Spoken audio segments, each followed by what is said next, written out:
Hello friends, welcome to my channel Career Catalyst. In the previous video we have discussed about what is force. So today we will discuss about types of forces. So there are two types of forces. अगर आपने वो video नहीं देखी है तो मैं link आपको description box में प्रोवाइड कर दूंगी, आप देख सकते हैं what is force. So types of forces, there are two types of forces. One is contact force and second one is non-contact force. So one by one we will discuss about these forces. First, we will discuss about contact forces and then non-contact forces. What is contact forces? जैसे कि नाम से पता चलता है, these type of forces can have effect only when they have contact. Means in force का effect तभी आता है जब ये contact में होते हैं. Means किसी भी object पर force apply करने के लिए दो ऑब्जेक्ट का कांटेक्ट होना ज़रूरी है. मीन्स बिना टच करे हम किसी भी ऑब्जेक्ट पर फोर्स अप्लाई नहीं कर सकते, चाहे हम उसे पुश करें या फिर हम उसे पुल करें. हम किसी भी ऑब्जेक्ट को पुश करते हैं तो हमें उस ऑब्जेक्ट को टच करना पड़ता है और टच करके ही हम उस ऑब्जेक्ट को पुश करते हैं. तो यहाँ पर कॉन्टैक्ट फोर्सेस अप्लाई हो रहा है. हम किसी भी ऑब्जेक्ट को पुल करते हैं, चाहे हम किसी रॉप से या फिर किसी स्टिक से उसको पुल करते हैं, बट हम उसको टच करते हैं. तो टच करते हैं मीन्स यहाँ पर भी कॉन्टैक्ट फोर्सेस अप्लाई हो रहा है. और जब हम किसी भी बॉक्स को कैरी करते हैं या लिफ्ट करते हैं तो कैरी और लिफ्ट करने के लिए हम अपने हैंड को उस ऑब्जेक्ट से टच करते हैं, तब हम लिफ्ट करते हैं. तो हैंड और उस ऑब्जेक्ट में एक कॉन्टैक्ट स्टैब्लिश होता है जिसे बोलते हैं contact forces. Contact force two type का होता है. One is muscular force, second one is frictional force. So what is muscular force? Muscular force means ऐसा फोर्स जिसमें हम अपनी मसल्स का यूज़ करते हैं. हम किसी भी ऑब्जेक्ट को कैरी करने के लिए मसल्स का यूज़ करते हैं. हम बुक्स को कैरी करते हैं तो हम क्या करते हैं, मसल्स का यूज़ करते हैं. और हैवी वेट को हम लिफ्ट करते हैं. हम वॉक करते हैं तो भी मसल्स का यूज़ करते हैं, क्योंकि अगर हम मसल्स का यूज़ नहीं करेंगे तो हम वॉक ही नहीं कर पाएंगे. तो वॉक करने के लिए सरफेस पर फोर्स अप्लाई करते हैं अपनी मसल्स का यूज़ करके. और जब हम किसी भी ऑब्जेक्ट को लिफ्ट करते हैं, चाहे वो ऑब्जेक्ट हैवी हो या फिर लाइट वेटेड हो, तो हम मसल्स का यूज़ करते हैं. तो these are the muscular forces के एग्जाम्पल. हम किसी भी रिक्शा को पुल करते हैं तो रिक्शा को पुल करने के लिए मसल्स का यूज़ करते हैं. तो यहाँ पर भी मस्कुलर फोर्स अप्लाई किया जा रहा है. और जब बच्चे स्कूल जाते हैं तो वो बैग को शोल्डर पर कैरी करते हैं और हैवी वेट को वो क्या करते हैं, लिफ्ट करते हैं. तो वेट को लिफ्ट करने के लिए अपने शोल्डर का यूज़ कर रहे हैं, तो अपनी मसल्स का यूज़ कर रहे हैं वो. तो यहाँ पर भी मस्कुलर फोर्स अप्लाई किया जा रहा है. एनिमल्स भी मस्कुलर फोर्स को यूज़ करते हैं. आपने देखा होगा बुलोक कार्ट होती है, वो क्या करती हैं, कार्ट में काफ़ी लोड होता है और वो अपने मसल्स के से ही उसको पुल कर पाते हैं. तो यहाँ पर भी मस्कुलर फोर्स अप्लाई हो रहा है. और टग ऑफ वॉर जो गेम होती है, यहाँ पर भी रॉप को अपनी अपनी तरफ पुल करना पड़ता है और अपनी मसल्स का यूज़ करना पड़ता है, ज़्यादा से ज़्यादा फोर्स अप्लाई करना पड़ता है. तो यहाँ भी मस्कुलर फोर्स अप्लाई हो रहा है. सेकेंड फोर्स आता है कॉन्टैक्ट फोर्सेस का, frictional force. So what is frictional force? Friction force is contact with the surface and object.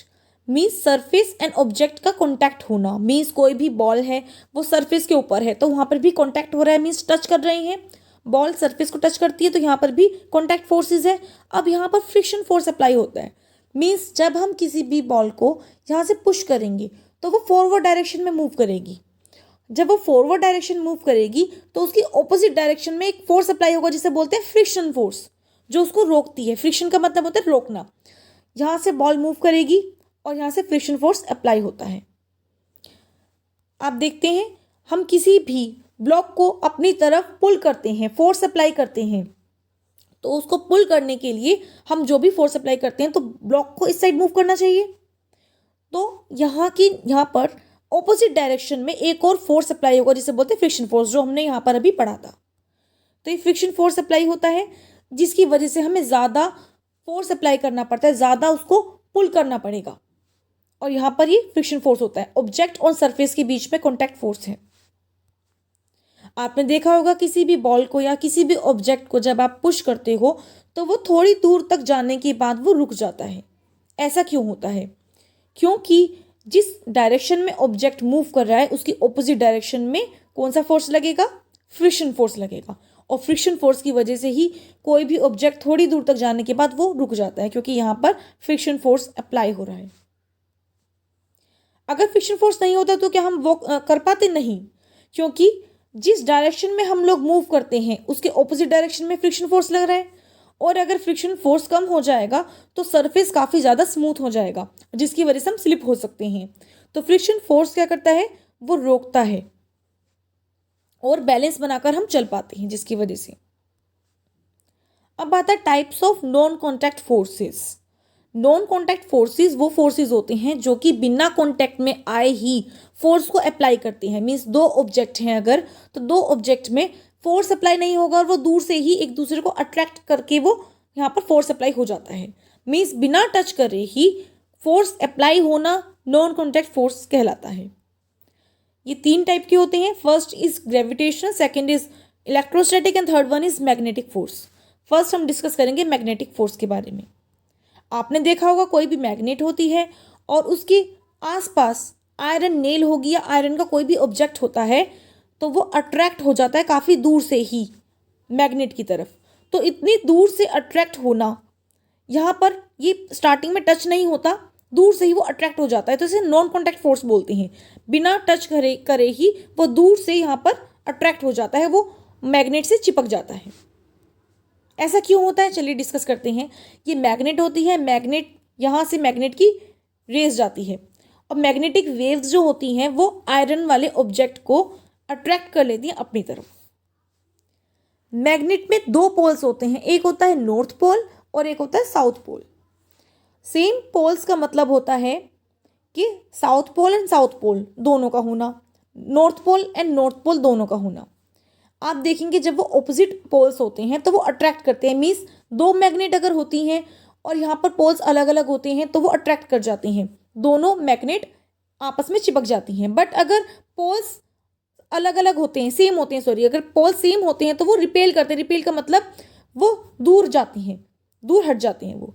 Means अगर साउथ पोल होगा तो मैग्नेट दूर हो जाएगी, नॉर्थ पोल होगा तो मैग्नेट दूर हो जाएगी।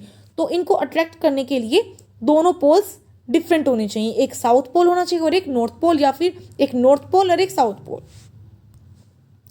आप देखेंगे ऑपोजिट फोर्स क्या करेंगे? ऑपोजिट पोल्स अट्रैक्ट करेंगे एंड सेम पोल्स रिपेल करेंगे। मीन्स वो दूर हट जाएंगे, मैग्नेट दूर चली जाती है और यहाँ पर वो पास में आ जाती है।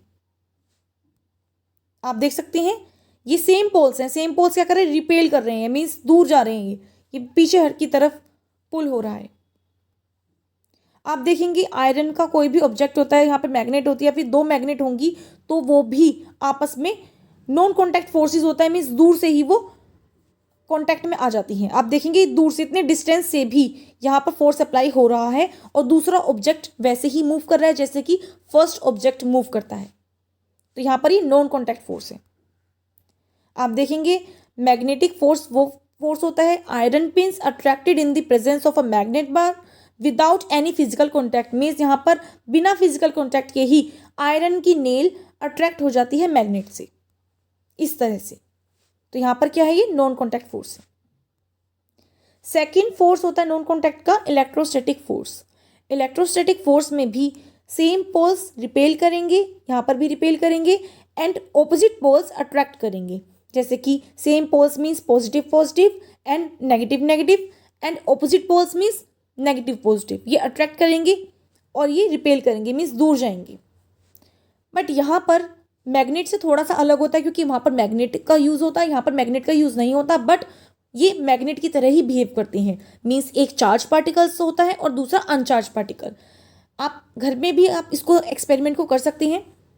इस एक्टिविटी को करने के लिए आप देखेंगे कि आप कोम का यूज़ करते हो। जब आप कोम को हेयर में आप उसको रब करते हो तो क्या होगा? यहाँ पर चार्ज हो जाता है ये कोम, और चार्ज होने के बाद आप छोटे छोटे पेपर्स के पीसीज लेंगे और वो पेपर के पीसीज कोम से अट्रैक्ट हो जाते हैं। आप यहाँ पर स्केल का भी यूज़ कर सकते हो। प्लास्टिक के स्केल को आप अपने हेयर में आप रब करोगे और उसके बाद आप छोटे छोटे पेपर के पीसीस के पास लेकर जाओगे तो पेपर्स के पीसीस स्केल से अटैच हो जाते हैं, जैसे कि मैग्नेट हो जाती है। क्योंकि यहाँ पर भी डिफरेंट क्या होते हैं? यहाँ पर डिफरेंट, जैसे यहाँ पर थे सेम, इसी तरह से यहाँ पर भी चार्जेस डिफरेंट होते हैं। नेगेटिव होगा एक होगा पॉजिटिव, तो वो अट्रैक्ट हो जाते हैं। फिर लास्ट फोर्स होता है नॉन कॉन्टैक्ट का gravitational force. Gravitation force is responsible for bringing the items we toss into the air bring back to the earth. Means हम कोई भी ऑब्जेक्ट को अगर हम थ्रो करते हैं एयर में तो वो वापस वो ज़मीन पर आ जाता है। ऐसा क्यों होता है? क्योंकि वो ग्रेविटी की वजह से, अर्थ की वजह से। अर्थ भी एक फोर्स अप्लाई करती है जो कि नॉन कॉन्टैक्ट फोर्स होता है किसी भी ऑब्जेक्ट में, और अर्थ में कॉन्टैक्ट फोर्स नहीं होता बट वो अपने आप नीचे आ जाता है। कोई भी ऑब्जेक्ट हो, जैसे कि आप किसी भी बॉल को आप ऊपर की तरफ थ्रो करते हो तो वो थोड़ी देर बाद अपने आप नीचे आ जाती है, तभी ऊपर जाएगी एक लिमिट तक और उसके बाद नीचे आ जाती है। ऐसा क्यों होता है? क्योंकि अर्थ उसको अट्रैक्ट करती है। अर्थ अट्रैक्ट करती है एवरी ऑब्जेक्ट को और हर एक ऑब्जेक्ट अर्थ की तरफ आता है। आपने देखा होगा ग्रेविटी अट्रैक्ट करेगी एवरीथिंग डाउनवर्ड्स। मीन्स ट्री से फ्रूट्स हमेशा नीचे की तरफ गिरते हैं, यहाँ पर अर्थ की तरफ, क्योंकि यहाँ पर ग्रेविटेशनल फोर्स अप्लाई हो रहा है और ये नॉन कॉन्टैक्ट फोर्स है, क्योंकि एप्पल एंड ग्राउंड में कोई भी कॉन्टैक्ट नहीं है बट वो नीचे की साइड आकर यहाँ पर गिर जाते हैं। कभी आपने देखा है कि कोई भी फ्रूट आसमान में चला गया हो? जब भी वो गिरता है तो हमेशा सरफेस के ऊपर ही गिरता है, क्योंकि यहाँ पर ग्रेविटी अट्रैक्ट करती है और ग्रेविटेशनल फोर्स बोलते हैं जिसको। आपने देखा होगा जब भी आप जंप करते हो सरफेस से, थोड़ा सा जंप करोगे बट आप वापस से आप सरफेस पर आ जाते हो, क्योंकि यहाँ पर भी ग्रेविटी आपको क्या करती है? अट्रैक्ट करती है, जिसकी वजह से आप आसमान में ही नहीं घूम सकते। आप हमेशा थोड़ा सा जंप करोगे और उसके बाद नीचे ज़मीन पर आ जाते हो। आपने देखा होगा आप कोई भी बॉक्स हो या फिर कोई भी ऑब्जेक्ट हो, आप उसको थ्रो करते हो ऊपर से तो वो हमेशा नीचे की साइड आता है। ऐसा क्यों होता है? क्योंकि यहाँ पर ग्रेविटेशनल फोर्स होता है और ग्रेविटी उसको अट्रैक्ट करती है। तो कोई भी ऑब्जेक्ट हमेशा बीच में नहीं रहेगा, यहाँ पर वो नीचे की तरफ आ जाता है, ना ही वो ऑब्जेक्ट ऊपर जाएगा, वो हमेशा नीचे आता है, जिसे बोलते हैं ग्रेविटेशनल फोर्स। तो रिवाइज करते हैं, हमने पढ़ा टाइप्स ऑफ फोर्सेस, जो कि 2 टाइप्स के होते हैं, कॉन्टैक्ट फोर्सेस और एक होता है non contact forces. Contact forces वो होते हैं जब 2 बॉडीज अट्रैक्ट करती हैं, कॉन्टैक्ट में आती हैं, जो कि जिसके एग्जांपल्स थे फ्रिक्शनल फोर्स और मस्कुलर फोर्सेस। और नॉन कॉन्टैक्ट फोर्स वो होते हैं बिना टच में आए, बिना ही कॉन्टैक्ट में आए 2 बॉडीज फोर्स अप्लाई करती हैं, जैसे कि इलेक्ट्रोस्टैटिक फोर्स, ग्रेविटेशन फोर्स और मैग्नेटिक फोर्स।